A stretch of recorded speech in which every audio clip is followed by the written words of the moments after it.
Good evening, friends of the Jose Manuel H Garage channel. The video I'm going to make for you now is to see how to open the gas cap manually. It turns out that I changed the cap because the one I had was broken, but it must be that the previous owner's little button to open the remote control no longer worked, and what he did was break the tabs so he could open it by hand. This cap is new, it has tabs, and now it won't open, no matter how much I press the button here. Okay, I can't do anything, but the gas cap won't open for me, nor will the tailgate. So, at some point I'll remove this panel to check and see how these two connectors are.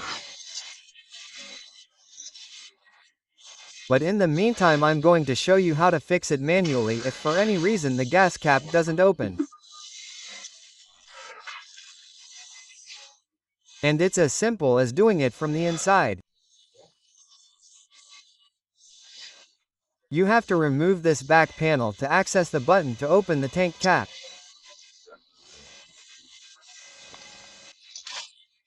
Okay, so the first thing we have to do is lift the hatch that gives us access to the spare tire, and we have to remove this metal trim here. It has 4 clips. Do it carefully. Pull it up and up. I've already removed it a little so you can see it easily. And you can see, it has 4 clips here, 1, 4 pivots, 2. Okay, so here I have one that has broken. It's logical that they break, right? And you should have a spare if you want to do this. Well, I think this one can be saved. I'm going to put it there. Okay, this one can be saved. So here 1, 2, 3, and this one here is the 4th.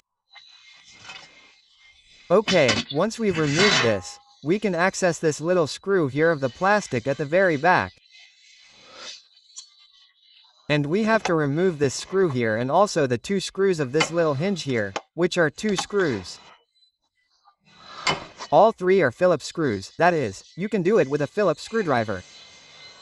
Forgive me for the light, but it's nighttime and I don't have any more spotlights. Okay, I've already removed this little screw here and I've removed the 2 screws from the hinge.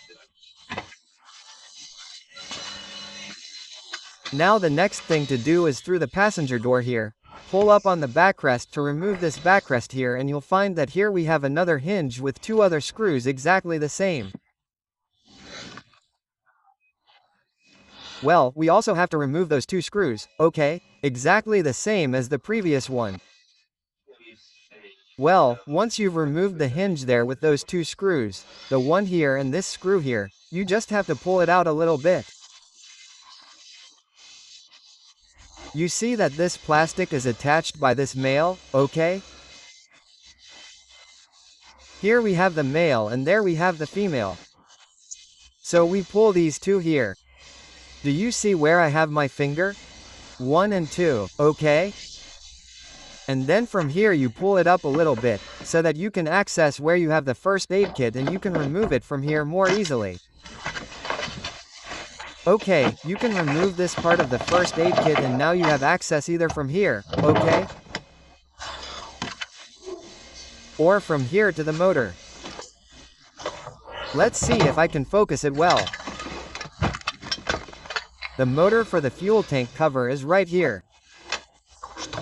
Okay, let's see, I'm going to put the light there permanently so that you can see it. Okay, it's this one here. And to open the fuel tank cover, all you have to do is, let's see if you can see it. Do you see? Here it has like a slit. Let's see if you can see the fingers, okay? And that's what I have to do. Do you see? If I do it like this, the cover opens there. And if I do it like this, it closes. Look, now it's theoretically closed. Okay, it can't be opened. If I now press it here like this, okay? And I press it like this, there it is open. Let's see if I can do it. I'm going to do it with my little finger, okay? Okay, and that's it. Okay, sorry, but I can't record it with one hand. So, I already have it open. And this is just, look, this is the little button that opens. You can't see it, but come on, sorry, let's see, wait. Now you can see it. This is the little button that opens and closes. This button there, okay? So, when you pull back the one with the little motor, that goes back and releases the little tab, and that's it.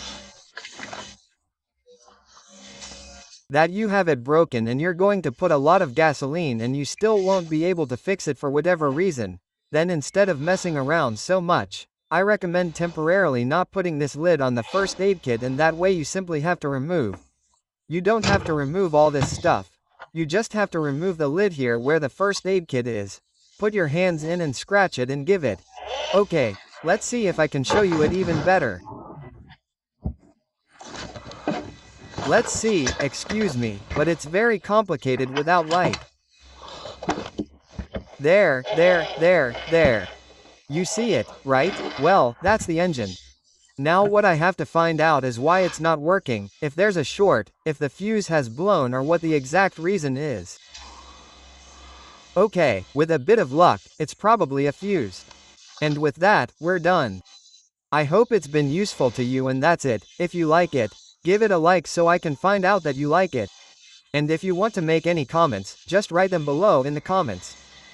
See you later.